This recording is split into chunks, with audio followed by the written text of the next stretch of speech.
You know what's funny? I spent 20 years helping Fortune 500 companies survive hurricanes, cyber attacks, supply chain collapse, and pandemics.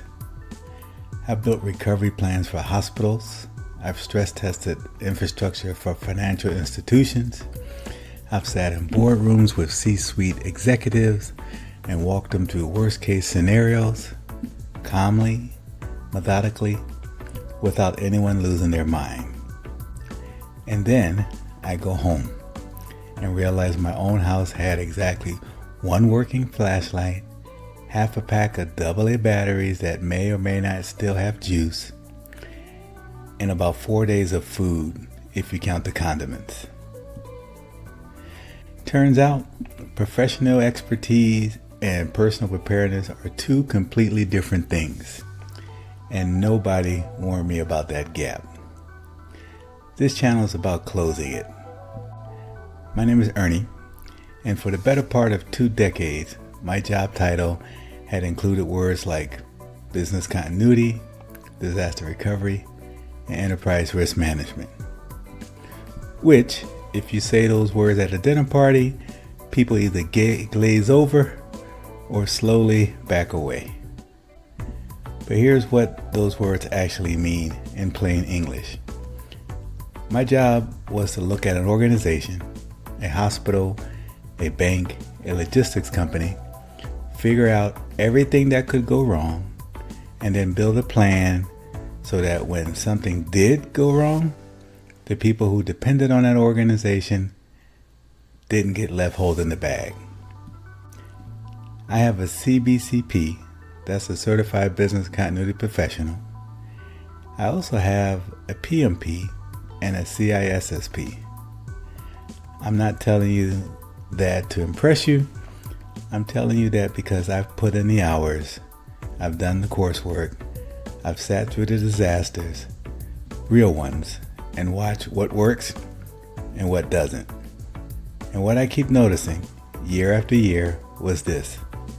The frameworks we use to protect billion-dollar companies, they translate almost perfectly to protecting a household. Nobody was making that translation. A few years in, I was working on a regional disaster exercise, the kind where government agencies, utilities, private companies all simulate a major event together. We're talking multi-day scenario, realistic chaos. And at one point, I called home to check in with my wife. My wife, who is, for the record, significantly smarter than me in most ways, said something that stopped me cold. She said, "If something actually happened, what would we do?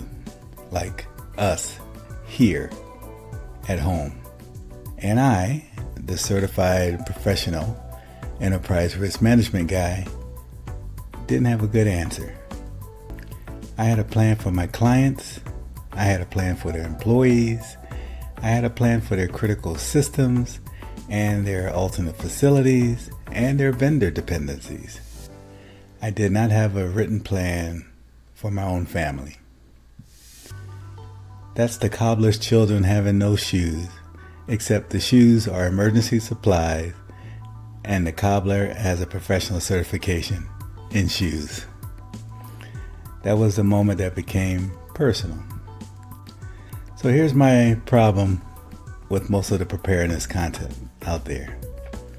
It's either terrifying, or it's exhausting, or it's completely disconnected from how normal people actually live. I don't want to build a bunker. I don't own tactical gear. I have a mortgage, an HOA, and a gym membership I should use more often. I'm a regular person with a regular life who just happens to understand risk at a professional level. And I think that's most of you too. You're not paranoid. You're not a doomsday believer. You just have this quiet nagging feeling, especially after the last few years, that maybe you should be a little more ready for something. You're just not sure where to start. and you don't want to go down a rabbit hole that ends with you in camouflage ordering freeze-dried meals in bulk. That's not this channel. This channel is for the people who remember when their parents kept a little extra cash in the house, just in case, and they thought that was quaint. And then one day the power went out for 3 days and they really wished they had 20 bucks in ones for the gas station. Here's what I believe. Every household is an organization. It has critical functions: heat, food, water, communication, medical needs, finances. It has dependencies: utilities, supply chain, internet, banking. It has vulnerabilities, and most families have never mapped them. Fortune 500 companies spend millions of dollars figuring all of that out. They hire people like me. They build plans, run exercises, and test their backup systems. Your household can do the same thing, systematically, affordably, and without losing your mind, if someone just translates the framework into plain language. That's what I'm here to do. We're going to cover emergency preparedness, real plans, not just kits, backup power, water, food supply, financial resilience, medical continuity, family communication plans. And we're going to do it the way professionals do it, by asking the right questions, in the right order, without the drama. If you grew up in the 70s or 80s, you probably had parents who kept things just in case. Extra canned goods, a flashlight in the junk drawer, maybe a little emergency fund that never got touched. Somewhere along the way, maybe when ATM showed up, or Amazon Prime, or smartphones that could solve any problem in 30 seconds, we stopped thinking like that. And then 2020 happened, and 2022 happened, and we all stood in an empty grocery store aisle staring at a spot where toilet paper used to be and thought, this channel is for the people who had that moment and decided they didn't want to have it again. It's for Gen X and baby boomers who have enough life experience to take this seriously and enough perspective not to be dramatic about it. It's for people who want to be capable, not paranoid, prepared, not consumed by it. Here's my promise to you.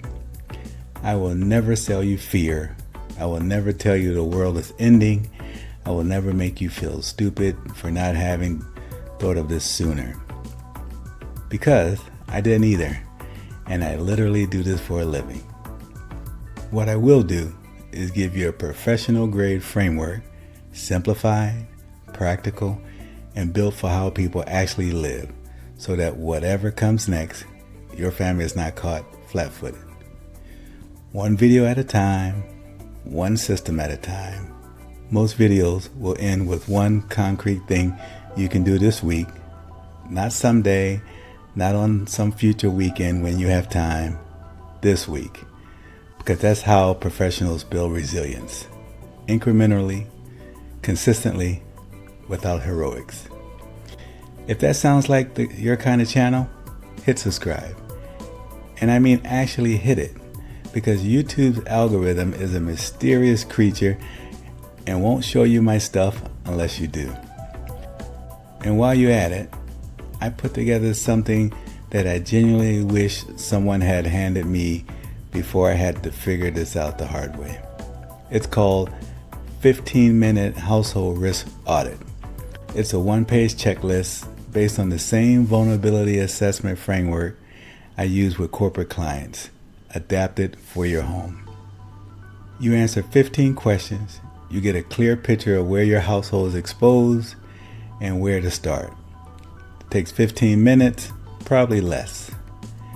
Link is in the description. It's free. Go get it. I'll see you in the next video.